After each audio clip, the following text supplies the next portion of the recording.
നമസ്കാരം. ലോക്സഭാ തെരഞ്ഞെടുപ്പിന്റെ രണ്ടാം ഘട്ട വോട്ടെടുപ്പ് നാളെ നടക്കും. 96 മണ്ഡലങ്ങളിലാണ് വോട്ടെടുപ്പ് നടക്കുക. തമിഴ്നാട്ടിലെ വെല്ലൂർ ഒഴിച്ച് മുഴുവൻ മണ്ഡലങ്ങളും കർണാടകയിലെ 14 മണ്ഡലങ്ങളും നാളെ വിധിയെഴുതും. DMK സ്ഥാനാർത്ഥിയുടെ ഓഫീസിൽ നിന്ന് 12 കോടിയോളം രൂപ പിടിച്ചെടുത്തതിനെ തുടർന്നാണ് വെല്ലൂർ മണ്ഡലത്തിലെ വോട്ടെടുപ്പ് മാറ്റിവെച്ചത്. അതേസമയം തെരഞ്ഞെടുപ്പിന് മണിക്കൂറുകൾ മാത്രം ബാക്കി നിൽക്കെ തമിഴ്നാട്ടിലെ രാഷ്ട്രീയ പാർട്ടി നേതാക്കളുടെ വീടുകളിലും പാർട്ടി ഓഫീസുകളിലും ഉദ്യോഗസ്ഥർ തെരച്ചിൽ നടത്തി. വിവരങ്ങളുമായി വിഷ്ണു ചേരുകയാണ് ദില്ലിയിൽ നിന്ന്. വിഷ്ണു, നാളെ രണ്ടാം ഘട്ട വോട്ടെടുപ്പാണ് നടക്കുന്നത്.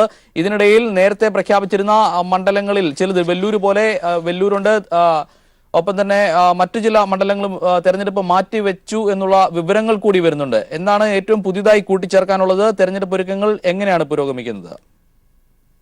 ജോർജറ്റ്, രണ്ടാം ഘട്ട തെരഞ്ഞെടുപ്പിൽ 12 സംസ്ഥാനങ്ങളിലും പുതുച്ചേരിയിലുമായി 97 മണ്ഡലങ്ങളിലാണ് വോട്ടെടുപ്പ് നടക്കാനിരുന്നത്. എന്നാൽ കഴിഞ്ഞ ദിവസം വെല്ലൂരിലെയും തമിഴ്നാട്ടിലെ വെല്ലൂരിലെയും അതുപോലെ തന്നെ ത്രിപുര ഈസ്റ്റിലെയും തെരഞ്ഞെടുപ്പുകൾ മാറ്റിവെക്കുകയായിരുന്നു. വെല്ലൂരിൽ DMK സ്ഥാനാർത്ഥിയായിട്ടുള്ള ഖദർ ആനന്ദിന്റെ ഓഫീസിൽ നടത്തിയ റെയ്ഡിൽ നിന്നും ആദായ നികുതി വകുപ്പ് 12 കോടിയോളം രൂപ കണ്ടെടുത്തിരുന്നു. ഇത് വോട്ടർമാരെ സ്വാധീനിക്കാനും വോട്ടർമാർക്ക് നൽകാൻ കൊണ്ടുവന്ന പണമാണെന്ന് കണ്ടെത്തിയതിനെ തുടർന്നാണ് ഇവിടുത്തെ വെല്ലൂരിലെ തെരഞ്ഞെടുപ്പ് മാറ്റിവെച്ചത്. അതേസമയം ത്രിപുര വെസ്റ്റിൽ അവിടെ നടക്കുന്ന അക്രമ സംഭവങ്ങളെ തുടർന്നായിരുന്നു രണ്ടാം ഘട്ടത്തിൽ നടക്കാനിരുന്ന വോട്ടെടുപ്പ് 23-ാം തീയതിയിലേക്ക് മാറ്റിവെച്ചത്. ഇവിടെ ത്രിപുര ആദ്യഘട്ടത്തിൽ ത്രിപുര ഈ വെസ്റ്റിൽ നടന്ന തെരഞ്ഞെടുപ്പിൽ വ്യാപകമായിട്ടുള്ള അക്രമ സംഭവങ്ങളും ബൂത്ത് പിടിക്കുന്ന സംഭവങ്ങൾ വരെ ഉണ്ടായിരുന്നു. ഇവിടെ CPM പാർട്ടി പ്രവർത്തകർക്കെതിരെ വളരെ വലിയ ആക്രമണങ്ങളും പാർട്ടി പ്രവർത്തകരെ ബൂത്തിൽ വോട്ട് ചെയ്യാൻ അനുവദിക്കാത്ത സാഹചര്യങ്ങൾ, ഇവരെ മർദ്ദിച്ച് തിരിച്ചയക്കുന്ന അടക്കമുള്ള സാഹചര്യങ്ങൾ ഉണ്ടായിരുന്നു. ഇതെല്ലാം ചൂണ്ടിക്കാട്ടി കഴിഞ്ഞ ദിവസങ്ങളിൽ CPM general secretary Sitaram Yechury തന്നെ തെരഞ്ഞെടുപ്പ് കമ്മീഷനെ സമീപിക്കുകയും CPIMന്റെ നേതൃത്വത്തിൽ ദില്ലിയിൽ സമരങ്ങളും സംഘടിപ്പിച്ചിരുന്നു. ഇതിനെ തുടർന്നാണ് ഇപ്പോൾ ഇനി ഒരു അക്രമ സംഭവങ്ങൾക്ക് ഒരു അയവ് വരുന്നതുവരെ തൽക്കാലം നാളെ വോട്ടെടുപ്പ് ത്രിപുര ഈസ്റ്റിൽ വോട്ടെടുപ്പ് നടത്തേണ്ട എന്ന് തെരഞ്ഞെടുപ്പ് കമ്മീഷൻ ഒരു തീരുമാനത്തിലേക്ക് എത്തിച്ചേർന്നത്. അതേസമയം ബാക്കി 95 മണ്ഡലങ്ങളിലും നാളെ തെരഞ്ഞെടുപ്പ് നടക്കുന്നുണ്ട്. ഇതിൽ തമിഴ്നാട്ടിലെ വെല്ലൂർ ഒഴിച്ച് 38 മണ്ഡലങ്ങളും കർണാടകയിലെ 14 മണ്ഡലങ്ങളും പിന്നീടുള്ളത് ഉത്തരേന്ത്യയിലെ മണ്ഡലങ്ങളാണ്. ഇവിടെ മഹാരാഷ്ട്രയിലെ 10 മണ്ഡലങ്ങളും ഉത്തർപ്രദേശിലെ 8 മണ്ഡലങ്ങളിലും അടക്കമാണ് വോട്ടെടുപ്പ് നടക്കുക. ഇവിടെയെല്ലാം തന്നെ വളരെ മികച്ച രീതിയിലുള്ള ഒരു പോളിംഗ് തന്നെ കാഴ്ചവെക്കുമെന്നാണ് ഇപ്പോൾ നമുക്ക് ലഭിക്കുന്ന സൂചനകളും. ഇതിൽ BJPക്ക് ആകെ പ്രതീക്ഷയുള്ള മണ്ഡലം കർണാടകത്തിലെ 14 മണ്ഡലങ്ങളാണ് BJP പ്രതീക്ഷ വെക്കുന്നത്. തമിഴ്നാട്ടിൽ DMKക്ക് മേൽക്കൈ നേടുമെന്നാണ് ഇപ്പോൾ വരുന്ന സൂചനകളും. തമിഴ്നാട്ടിൽ കഴിഞ്ഞ 2014 തെരഞ്ഞെടുപ്പിൽ AIADMK 37 സീറ്റുകൾ നേടിയിരുന്നു. എന്നാൽ ഇത്തവണ AIADMKക്ക് വളരെ വലിയൊരു തിരിച്ചടി നേരിടുമെന്നും DMK 34 സീറ്റ് വരെ നേടുമെന്നുമാണ് സർവേ ഫലങ്ങൾ സൂചിപ്പിക്കുന്നത്. അതേസമയം ഈ തെരഞ്ഞെടുപ്പ് നടക്കാൻ ഒരു ദിവസം മാത്രം ബാക്കി നിൽക്കെ തമിഴ്നാട്ടിൽ വ്യാപകമായിട്ടുള്ള ആദായ നികുതി വകുപ്പിന്റെ റെയ്ഡുകളും നടക്കുന്നുണ്ട്. ഇന്നലെ അർദ്ധരാത്രി വരെ DMK MP ആയിട്ടുള്ള കനിമൊഴിയുടെ വീട്ടിൽ, തൂത്തുക്കുടിയിലെ വീട്ടിൽ റെയ്ഡ് നടന്നിരുന്നു. ഇത് ഇവിടെ വലിയ തോതിൽ പണമുണ്ടെന്നുള്ള ഒരു വിവരത്തെ തുടർന്നായിരുന്നു ആദായ നികുതി വകുപ്പ് കനിമൊഴിയുടെ തൂത്തുക്കുടിയിലെ വീട്ടിൽ റെയ്ഡ് നടത്തിയത്. ഇത് ഇന്നലെ അർദ്ധരാത്രി വരെ നീണ്ടു നിൽക്കുകയും ചെയ്തു. എന്നാൽ ഈ പരിശോധനയിൽ നിന്നും പണമോ മറ്റ് രേഖകളോ ഒന്നും പിടിച്ചെടുക്കാൻ കഴിഞ്ഞില്ല എന്നുള്ള വിവരമാണ് പുറത്തു വരുന്നത്. ഇതിനെതിരെ DMK തന്നെ പുറത്തു വരികയും രംഗത്ത് വന്നിരുന്നു. DMK പറയുന്നത് ഇത് രാഷ്ട്രീയ പ്രേരിതമാണ്. BJP സർക്കാരിന്റെ മോദി സർക്കാർ തങ്ങളെ തകർക്കാൻ ശ്രമിക്കുന്നു. തമിഴ്നാട്ടിൽ ഒരു തോൽവി ഭയക്കുന്ന AIADMKക്ക് വേണ്ടിയിട്ട് ഇവർ തങ്ങളെ ലക്ഷ്യം വെച്ചുകൊണ്ട് രാഷ്ട്രീയ പ്രേരിതമായി നടത്തുന്ന റെയ്ഡുകളാണ് ഇതെന്നാണ്. അതേസമയം ഇപ്പോൾ തമിഴ്നാട്ടിൽ വീണ്ടും ആദായ നികുതി വകുപ്പിന്റെ റെയ്ഡുകൾ നടക്കുന്നുണ്ട്. AMK പാർട്ടിയുടെ ഓഫീസുകളിലാണ് ഇപ്പോൾ റെയ്ഡുകൾ നടക്കുന്നത്. ദിനകരന്റെ TTV ദിനകരൻ AIADMKയിൽ നിന്നും തെറ്റിപ്പിരിഞ്ഞ് രൂപീകരിച്ച MMK പാർട്ടിയുടെ പല ഓഫീസുകളിലും ഇപ്പോൾ റെയ്ഡ് നടക്കുന്നു എന്നാണ് പുറത്തുവരുന്ന വിവരങ്ങൾ. ജോർജറ്റ്, വിഷ്ണു, 96 മണ്ഡലങ്ങളിലേക്കാണ് വോട്ടെടുപ്പ് നടക്കുന്നത്. മഹാരാഷ്ട്രയിൽ 10 മണ്ഡലങ്ങളുണ്ട്, ഉത്തർപ്രദേശിലെ മണ്ഡലങ്ങളുണ്ട്, ഒപ്പം തന്നെ കർണാടകയിലടക്കം നാളെ മത്സരങ്ങൾ നടക്കുകയാണ്. സമാധാനപരമായ അന്തരീക്ഷം തന്നെയാണോ ഈ മേഖലകളിൽ ഉള്ളത്? ത്രിപുരയിലെ വോട്ടെടുപ്പ് അക്രമ ഭീഷണിയെ തുടർന്ന് മാറ്റിവെച്ച സാഹചര്യമുണ്ട്. മറ്റിടങ്ങളിൽ പ്രശ്നബാധിത ബൂത്തുകളുണ്ടോ, അക്രമങ്ങൾക്ക് സാധ്യതകളുണ്ടോ, അവിടുത്തെ സുരക്ഷാ ക്രമീകരണങ്ങളൊക്കെ ഏത് നിലയിലാണ്?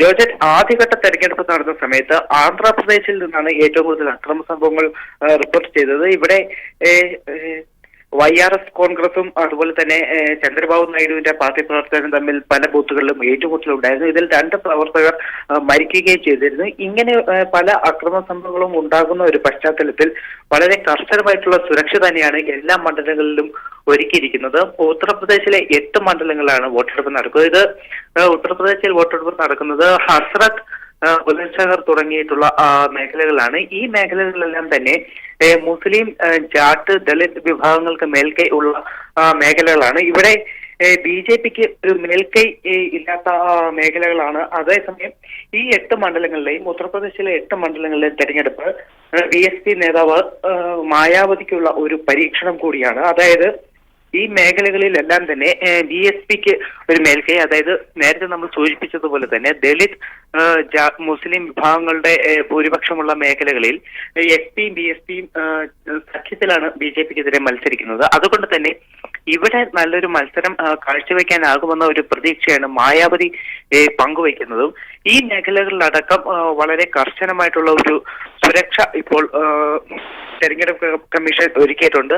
അർദ്ധസൈനിക വിഭാഗങ്ങളെ അടക്കം എല്ലാ ബൂത്തുകളിലും വിന്യസിച്ചുകൊണ്ടുള്ള ഒരു സുരക്ഷയാണ്. അതായത് ആദ്യഘട്ടത്തിൽ നടന്ന പോലുള്ള അക്രമ സംഭവങ്ങൾ ഇത്തവണ ഒഴിവാക്കുന്നതിന് വേണ്ടിയിട്ടുള്ള സുരക്ഷകൾ. അതേസമയം തന്നെ വിവിപാറ്റുകൾക്കെതിരെ വളരെ വലിയ തോതിലുള്ള ആരോപണങ്ങൾ, പരാതികളെല്ലാം ഉയർന്നിരുന്നു. പല ബൂത്തുകളിലും ആദ്യഘട്ട വോട്ടെടുപ്പിൽ വോട്ടിംഗ് മെഷീനുകളിൽ തകരാറുകൾ ഉണ്ടായിരുന്നു. ആദ്യ ഘട്ട വോട്ടെടുപ്പിൽ ചില ബൂത്തുകളിൽ ഏത് പാർട്ടിക്ക് കുത്തിയാലും, ഏത് പാർട്ടി ചിഹ്നത്തിൽ കുത്തിയാലും അത് BJPക്ക് വോട്ട് ലഭിക്കുന്ന ഒരു സാഹചര്യവും ഉണ്ടായിരുന്നു. ഇതിനെതിരെയെല്ലാം വ്യാപക പരാതി ഉയർന്ന സാഹചര്യത്തിൽ വളരെ കർശനമായിട്ടുള്ള ഒരു സുരക്ഷയും അതിന് വേണ്ട നിർദ്ദേശങ്ങളുമാണ് ഇപ്പോൾ തെരഞ്ഞെടുപ്പ് കമ്മീഷനും നൽകിയിരിക്കുന്നത്. ജോർജറ്റ്, വ്യക്തമാണ്. വിഷ്ണുവാണ് ദില്ലിയിൽ നിന്ന് വിവരങ്ങൾ നൽകിയത്.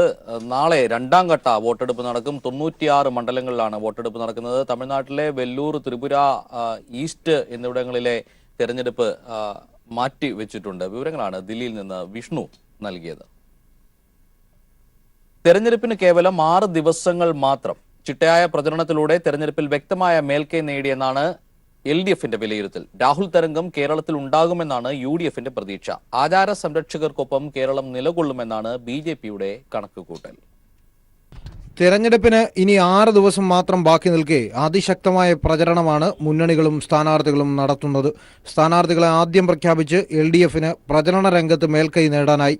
എല്ലാ മണ്ഡലത്തിലും 3ലേറെ തവണ എല്ലാ ബൂത്തിലും സ്ഥാനാർത്ഥിയെ നേരിട്ടെത്തിക്കാൻ കഴിഞ്ഞു എന്നത് LDFന് നേട്ടമാണ്. വീടുകൾ കയറിയുള്ള വോട്ടഭ്യർത്ഥനയിലും കുടുംബയോഗങ്ങളിലും LDFനാണ് മുൻതൂക്കം. 5ലേറെ തവണ ഓരോ വീടും സന്ദർശിച്ചു എന്നതും വീടുകൾക്ക് ചുമതലക്കാരെ നിശ്ചയിച്ചു നൽകിയും LDFന്റെ തെരഞ്ഞെടുപ്പ് പ്രവർത്തനം ചിട്ടയായി മുന്നോട്ട് കുതിക്കുന്നു. എന്നാൽ രാഹുൽ ഗാന്ധിയുടെ വയനാട് സ്ഥാനാർത്ഥിത്വത്തോടെ കേരളം മുഴുവൻ തരംഗമുണ്ടായി എന്നതാണ് കോൺഗ്രസിന്റെ അവകാശവാദം. വിവിധ മാധ്യമങ്ങൾ പുറത്തുവിട്ട സർവേ ഫലങ്ങൾ UDFന് ആത്മവിശ്വാസം നൽകുന്നു. എന്നാൽ പ്രചരണ രംഗത്തെ മാന്ദ്യവും ചില മണ്ഡലങ്ങളിൽ കോൺഗ്രസ് പ്രവർത്തകർ പ്രവർത്തനരഹിതരായതും UDFന് തിരിച്ചടിയായിരിക്കുകയാണ്. BJP പ്രധാനമായും തിരുവനന്തപുരത്താണ് ശ്രദ്ധ കേന്ദ്രീകരിക്കുന്നത്. ശബരിമലയാണ് മുഖ്യ പ്രചരണ വിഷയം.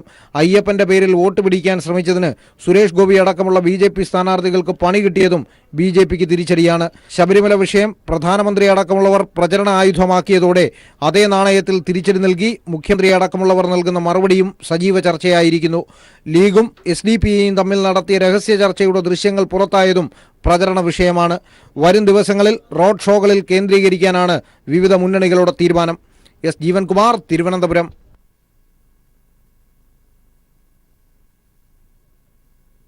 മറ്റൊരു വാർത്തയിലേക്ക്.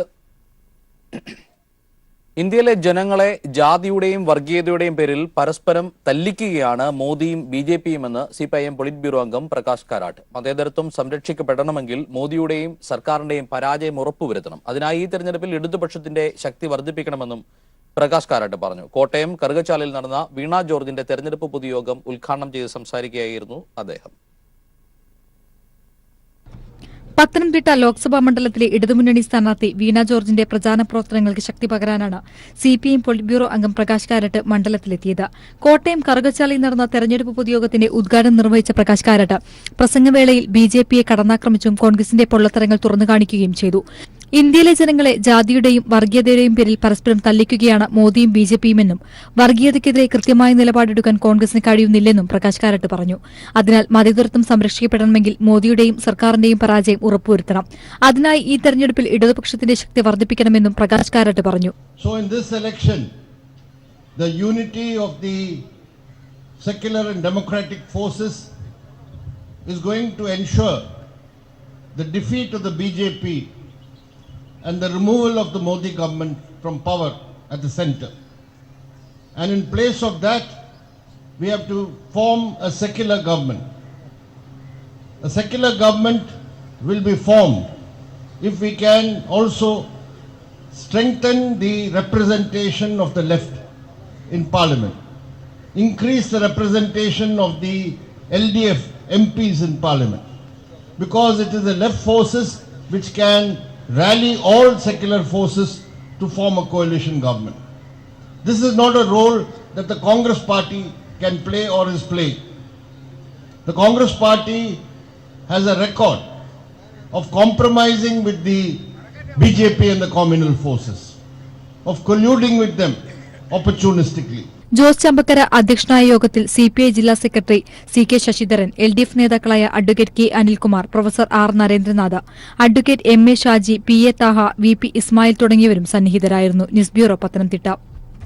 മംഗലാപുരത്തു നിന്ന് അടിയന്തര ഹൃദയ ശസ്ത്രക്രിയയ്ക്കായി 5 മണിക്കൂർ കൊണ്ട് കൊച്ചിയിലെ ആശുപത്രിയിൽ എത്തിച്ച പിഞ്ചു കുഞ്ഞിനെ തീവ്രപരിചരണ വിഭാഗത്തിൽ പ്രവേശിപ്പിച്ചു. കുഞ്ഞിന്റെ ആരോഗ്യസ്ഥിതി ഗുരുതരമാണെന്നും 24 മണിക്കൂർ നിരീക്ഷണത്തിലാണെന്നും ഡോക്ടർമാർ പറഞ്ഞു. ആംബുലൻസിന് സൗകര്യമൊരുക്കണമെന്നും കുഞ്ഞിന്റെ ജീവൻ രക്ഷിക്കണമെന്നുമുള്ള മുഖ്യമന്ത്രിയുടെ അഭ്യർത്ഥന നാട് ഏറ്റെടുക്കുകയായിരുന്നു. ചികിത്സയുടെ പൂർണ്ണ ചെലവുകൾ സർക്കാർ വഹിക്കുമെന്ന് ആരോഗ്യമന്ത്രിയും അറിയിച്ചു.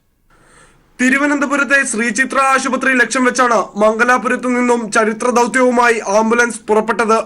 15 മണിക്കൂറിലധികം സമയം വേണ്ടിവരുന്ന 650 കിലോമീറ്റർ ദൂരം എത്താൻ ലഭിച്ചത് 10 മണിക്കൂർ മാത്രം. ചൈൽഡ് പ്രൊട്ടക്ഷൻ ടീമിന്റെ ഔദ്യോഗിക ഫേസ്ബുക്ക് പേജിൽ യാത്ര തത്സമയം സംപ്രേഷണം ചെയ്തതോടെ പൊതുസമൂഹം ദൌത്യം ഏറ്റെടുത്തു. ആവശ്യമായ സഹായമൊരുക്കണമെന്ന അഭ്യർത്ഥനയുമായി മുഖ്യമന്ത്രിയും സോഷ്യൽ മീഡിയയിലെത്തി. ജനങ്ങൾ പോലീസിനോട് ചേർന്ന് പ്രവർത്തിച്ചു. ഹൃദ്യം പദ്ധതിയിൽ ഉൾപ്പെടുത്തി കുഞ്ഞിന്റെ ചികിത്സ സർക്കാർ ഏറ്റെടുക്കുമെന്നും ആവശ്യമായ ചികിത്സ കൊച്ചിയിലെ സ്വകാര്യ ആശുപത്രിയിൽ ഒരുക്കുമെന്നും ആരോഗ്യമന്ത്രി വാഗ്ദാനം ചെയ്തു. തുടർന്ന് കുഞ്ഞിന്റെ രക്ഷിതാക്കളുടെ സമ്മതത്തോടെ കുഞ്ഞിനെ കൊച്ചിയിലെ സ്വകാര്യ ആശുപത്രിയിൽ പ്രവേശിപ്പിച്ചു. കാസർഗോഡ് സ്വദേശി ഹസനാണ് മിന്നുന്ന വേഗത്തിൽ കുഞ്ഞു ഹൃദയവുമായി കുതിച്ചെത്തിയത്. എല്ലാവരും സപ്പോർട്ടും കൊണ്ട് എത്തിപ്പെട്ടു. ഡിപ്പാർട്ട്മെന്റ് വകയായിട്ട് എല്ലാ സൗകര്യങ്ങളും എത്തി തന്നിട്ടുണ്ട്. അതുപോലെ നാട്ടുകാരും അതുപോലെ തീർച്ചയായിട്ടും പോലീസിന്റെ സഹായങ്ങൾ ഞങ്ങൾക്ക് കിട്ടിയിട്ടുണ്ട്. എസ്കോർട്ട് കിട്ടിയിട്ടുണ്ട്.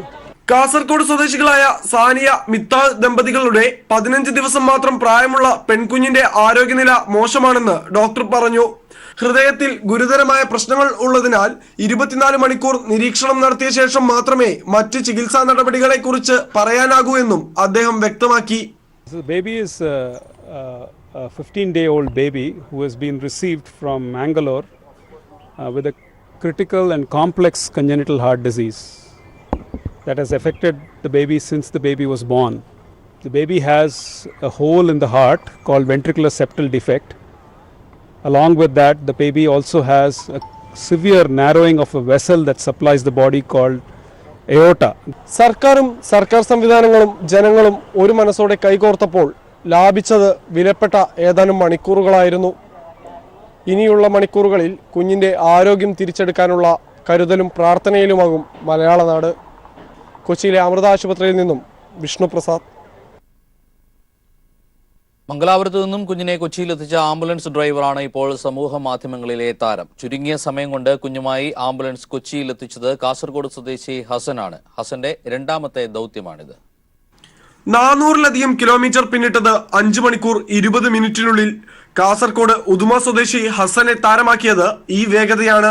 15 ദിവസം മാത്രം പ്രായമുള്ള കുഞ്ഞുമായി മംഗലാപുരത്തു നിന്നും തിരുവനന്തപുരത്തേക്ക് പുറപ്പെട്ട ഹസൻ ഇടയ്ക്ക് വെച്ച് ലഭിച്ച നിർദ്ദേശത്തെ തുടർന്ന് ആംബുലൻസ് കൊച്ചിയിലെ സ്വകാര്യ ആശുപത്രിയിൽ എത്തിക്കുകയായിരുന്നു.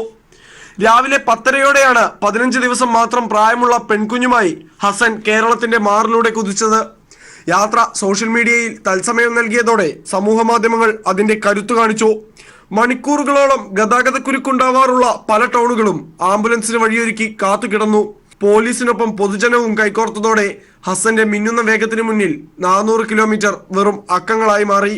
ജന്മനാ ഹൃദയത്തിന് തകരാറുള്ള കാസർഗോഡ് സ്വദേശികളായ ദമ്പതികളുടെ പെൺകുഞ്ഞിന് കൂട്ടായി മുഖ്യമന്ത്രിയും സർക്കാർ സംവിധാനങ്ങളും പൊതുജനവും ഉണർന്നു പ്രവർത്തിച്ചു. പ്രളയത്തിന് ശേഷം ഒരിക്കൽ കൂടി കേരളം സമൂഹ മാധ്യമങ്ങളുടെ ശക്തി തിരിച്ചറിഞ്ഞു. ഇത് ഹസൻ ഏറ്റെടുക്കുന്ന രണ്ടാമത്തെ ദൗത്യമാണ്. 8 വർഷമായി ആംബുലൻസ് ഡ്രൈവറായി ജോലി ചെയ്യുന്ന ഉദുമ സ്വദേശി ഹസൻ മുൻപ് കണ്ണൂരിൽ നിന്നും ഒരു കുഞ്ഞുമായി തിരുവനന്തപുരത്തേക്ക് വിജയകരമായി കുതിച്ചെത്തിയിട്ടുണ്ട്. News bureau, Kochi. വയനാട്ടിൽ LDF സ്ഥാനാർത്ഥി PP സുനീർ 5ാം ഘട്ട പ്രചരണം ആരംഭിച്ചു. ഇന്നലെ വയനാട്ടിലെ തോട്ടം മേഖലകളിലായിരുന്നു അദ്ദേഹത്തിന്റെ സന്ദർശനം. വലിയ ആവേശത്തോടെയാണ് തൊഴിലാളികൾ വിവിധ സ്ഥലങ്ങളിൽ അദ്ദേഹത്തിന് സ്വീകരണം നൽകിയത്. പ്രചാരണം അവസാന ഘട്ടത്തിലേക്ക് നീങ്ങുമ്പോൾ വയനാട്ടിലെ LDF സ്ഥാനാർത്ഥി PP സുനീർ മണ്ഡലത്തിലെ എല്ലായിടത്തും എത്തിക്കഴിഞ്ഞു. തെരഞ്ഞെടുപ്പ് പ്രഖ്യാപനത്തിന് മുൻപേ തുടങ്ങിയ പ്രചാരണം 5ാം ഘട്ടത്തിലെത്തി. ഇപ്പോൾ തോട്ടം മേഖലകളിൽ ഒരിക്കൽ കൂടി സ്ഥാനാർത്ഥി എത്തി. രാവിലെ തന്നെ തൊഴിലാളികൾ സ്ഥാനാർത്ഥി എത്തുന്നുണ്ടെന്നറിഞ്ഞ് കാത്തു നിൽക്കുന്നുണ്ടായിരുന്നു. ആവേശത്തോടെയുള്ള സ്വീകരണമാണ് തൊഴിലാളികൾ നൽകുന്നത്. വളരെ അനുഭാവപൂർവ്വം അവരുടെ പ്രശ്നങ്ങൾ പരിഹരിക്കുന്ന ഒരു ഗവൺമെന്റ് മുന്നണി എന്നുള്ള നിലയിൽ വളരെ ആവേശകരമായ സ്വീകരണമാണ് ഈ മേഖലയിൽ നിന്ന് പ്രത്യേകമായി ലഭിക്കുന്നത്. മറ്റ് സ്ഥാനാർത്ഥികളൊന്നും അവർക്ക് കാണാൻ പോലും സാധിച്ചിട്ടില്ല. അവരുടെ പ്രശ്നങ്ങൾ നേരിട്ട് സംസാരിക്കാൻ കഴിയുന്നു എന്നുള്ളത് തന്നെ വലിയ ആത്മവിശ്വാസം അവരിൽ ഉണ്ടാക്കിയിട്ടുണ്ട്. സ്ഥാനാർത്ഥി എന്നുള്ള നിലയിൽ ഞാനും വലിയ പ്രതീക്ഷയിലാണ്. ഈ മേഖലയിൽ നിന്ന് ഒരു കാലത്തും കിട്ടാത്ത പിന്തുണ ഈ തെരഞ്ഞെടുപ്പിൻ്റെ ആദ്യഘട്ടം മുതലേ ഉണ്ട്. അവസാനം വരെയും അത് നിലനിൽക്കും. വിജയത്തിൽ അതൊരു പ്രധാനപ്പെട്ട ഘടകമാവും എന്ന് തന്നെയാണ് ഞാൻ പ്രതീക്ഷിക്കുന്നത്. രാഹുൽ ഗാന്ധി എത്തിയതും മത്സരിക്കുന്നതൊന്നുമല്ല തോട്ടം മേഖലയിലെ വിഷയങ്ങൾ. ഇയാള് ജയിച്ചു പോയാൽ ഇയാളെ എവിടെ വെച്ചിട്ട് നമ്മൾ തരാൻ പറ്റും? ഈ കേരളത്തിൽ നമ്മളെ ഇവിടെ ഉള്ളവർ ജയിക്കണം. ജയിച്ചിട്ട് നമ്മളെ കാര്യം എല്ലാം മുന്നോട്ട് കൊണ്ടുപോകണം. തോട്ടം മേഖലയ്ക്കായി സംസ്ഥാന സർക്കാർ നടപ്പാക്കുന്ന പദ്ധതികളും ക്ഷേമ പെൻഷനുകളും ഒക്കെയാണ് ഇവിടുത്തെ സംസാര വിഷയങ്ങൾ. ഞങ്ങൾ ഈ എസ്റ്റേറ്റിലും എല്ലാ എസ്റ്റേറ്റിലും ഞങ്ങൾ ഇടതുവശ മുന്നണിയാണ്. എല്ലാ കാര്യവും തല പോയാലും വേണ്ടില്ല വിജയിച്ചു തരും. 50 രൂപ ഇടക്കാല ആശ്വാസം പ്രഖ്യാപിച്ചതും മിനിമം കൂലി, വീട് തുടങ്ങിയ സംസ്ഥാന സർക്കാർ പദ്ധതികളുമെല്ലാം തൊഴിലാളികൾക്ക് നൽകിയ പ്രതീക്ഷ വലുതാണ്. തെരഞ്ഞെടുപ്പിൽ വയനാട്ടിൽ തോട്ടം മേഖലയ്ക്ക് നിർണായകമായ സ്വാധീനമാണുള്ളത്. News bureau, Wayanad. പത്തനംതിട്ടയിൽ കോൺഗ്രസ് അധ്യക്ഷൻ രാഹുൽ ഗാന്ധി നടത്തിയ പ്രസംഗം പരിഭാഷപ്പെടുത്തിയ മുതിർന്ന നേതാവ് PJ കുര്യന് വ്യാപക വിമർശനം. RSSനെയും BJPയുമാണ് നാം നേരിടുന്നത് എന്ന് രാഹുൽ ഇംഗ്ലീഷിൽ പറഞ്ഞപ്പോൾ കുര്യൻ അത് നാം നേരിടുന്നത് മാർക്സിസ്റ്റ് പാർട്ടിയെയും BJPയെയുമാണ് എന്നാക്കി തർജ്ജിമ ചെയ്തു. പ്രസംഗത്തിന്റെ തുടക്കം മുതൽ തന്നെ പിഴവുകളും നാക്കുപിഴയും കുര്യന്റെ തർജ്ജിമയിൽ ഇടം പിടിച്ചു. കേരളത്തിലെ കോൺഗ്രസ് നേതാക്കളുടെ ഇടതുപക്ഷ വിരോധം വ്യക്തമാക്കുന്നതായിരുന്നു PJ കുര്യന്റെ പ്രസംഗ പരിഭാഷ.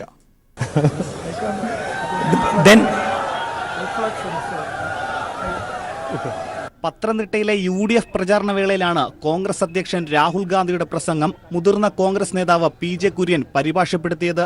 എന്നാൽ രാഹുലിന്റെ വാക്കുകളുടെ ഉദ്ദേശശുദ്ധിയെ തന്നെ ചോദ്യം ചെയ്യുന്ന രീതിയിലുള്ള കുര്യന്റെ പരിഭാഷയ്ക്കെതിരെ വലിയ വിമർശനങ്ങളാണ് ഉയർന്നുവരുന്നത്.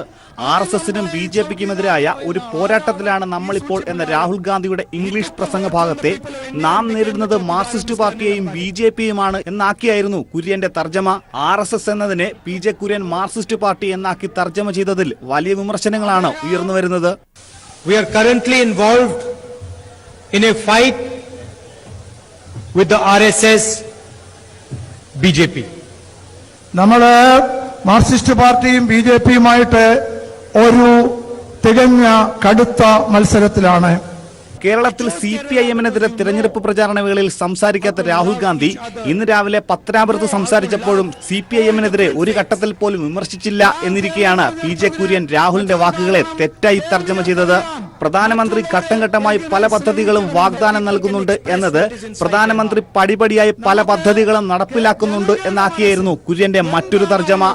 പരിഭാഷയിൽ തുടക്കം മുതൽ പലയിടത്തും വലിയ പിഴവുകളും നാക്കുപിഴയും കുര്യന്റെ തർജ്ജമയിൽ ഇടം പിടിച്ചു. News bureau, Pathanamthitta. ഇടവേള. പോലീസ് സംഘത്തെ വട്ടം ചുറ്റിച്ച് വീണ്ടും രാഹുൽ ഗാന്ധി. ആലപ്പുഴയിലെത്തിയ രാഹുൽ ഗാന്ധിയെ പോലീസ് വലയത്തിൽ നിന്നും കൊണ്ടുപോയത് കോൺഗ്രസ് നേതാവിന്റെ ബന്ധുവിന്റെ ഹോട്ടലിൽ. ആലപ്പുഴയിലെ ഒരു മണൽ മാഫിയയുടെ ഹോട്ടലിലാണ് ഉച്ചഭക്ഷണത്തിനായി നേതാക്കൾ രാഹുലിനെ കൊണ്ടുപോയത്. 1 മണിക്കൂർ നേരം ഭക്ഷണത്തിനായി രാഹുൽ കാത്തിരുന്നു. ഒരാഴ്ച മുൻപാണ് ആലപ്പുഴയിൽ രാഹുൽ ഗാന്ധിയുടെ തിരഞ്ഞെടുപ്പ് പരിപാടി നിശ്ചയിച്ചത്. ഇതേ തുടർന്ന് പോലീസിനെ പൂർണ്ണമായും വിന്യസിച്ച് റിഹേഴ്സൽ നടത്തി സുരക്ഷ ഉറപ്പുവരുത്തിയിരുന്നുവെങ്കിലും ഇന്ന് ജില്ലയിലെത്തിയ രാഹുൽ ഗാന്ധി പോലീസിനെ വട്ടം കറക്കി. ഉച്ചയ്ക്ക് 2:41 രാഹുലും സംഘവും ആലപ്പുഴയിൽ ഹെലിപ്പാഡിലിറങ്ങിയത്. അതിനുശേഷം ഭക്ഷണം ക്രമീകരിച്ചിരുന്ന ഹെലിപ്പാഡിനോട് ചേർന്നുള്ള റെസ്റ്റ് ഹൗസിലേക്ക് രാഹുലും സംഘവും വരുന്നതിനിടയിൽ ചില മുതിർന്ന കോൺഗ്രസ് നേതാക്കൾ ഇടപെട്ട് രാഹുലിനെ ഒരു കോൺഗ്രസ് നേതാവിൻ്റെ ബന്ധുവിൻ്റെ ഹോട്ടലിലേക്ക് കൂട്ടിക്കൊണ്ടുപോയി. സുരക്ഷാ ക്രമീകരണങ്ങളെല്ലാം തകർത്താണ് രാഹുലും സംഘവും നേതാക്കളും ഇവിടെ എത്തിയത്. പിന്നാലെ പോലീസും സംഘവും എത്തി. പിന്നീട് ഇവിടെ ഭക്ഷണത്തിനുള്ള കാത്തിരിപ്പായിരുന്നു. ഒടുവിൽ 1 മണിക്കൂറിന് ശേഷം റെസ്റ്റ് ഹൗസിൽ സൂക്ഷിച്ചിരുന്ന ഭക്ഷണം DCC പ്രസിഡന്റ് നേരിട്ടെത്തിച്ചു. ഭക്ഷണം കഴിച്ച് വീണ്ടും റെസ്റ്റ് ഹൗസിലേക്ക് മടക്കയാത്ര. പിന്നീട് 1 മണിക്കൂർ വൈകി പ്രചരണ വേദിയിൽ ഇദ്ദേഹം എത്തി. 1 മണിക്കൂർ നേരം പോലീസ് തെക്കുവടക്ക് ഓടുകയായിരുന്നു. 3 മണിക്ക് പരിപാടി നടത്താൻ തീരുമാനിച്ചിരുന്നുവെങ്കിലും മേൽക്കൂരയില്ലാത്ത വേദിയിൽ പരിപാടി നടന്നാൽ രാഹുലിന്റെ പരിപാടിക്ക് ആളെ കിട്ടാതാകുമെന്ന ഭയപ്പാടാണ് ചില നേതാക്കളെ ഇടപെടുത്തിക്കൊണ്ട് രാഹുൽ ഗാന്ധിയെ തെറ്റിദ്ധരിപ്പിച്ചതെന്നാണ് കോൺഗ്രസ് നേതാക്കൾക്കിടയിൽ തന്നെയുള്ള സംസാരം.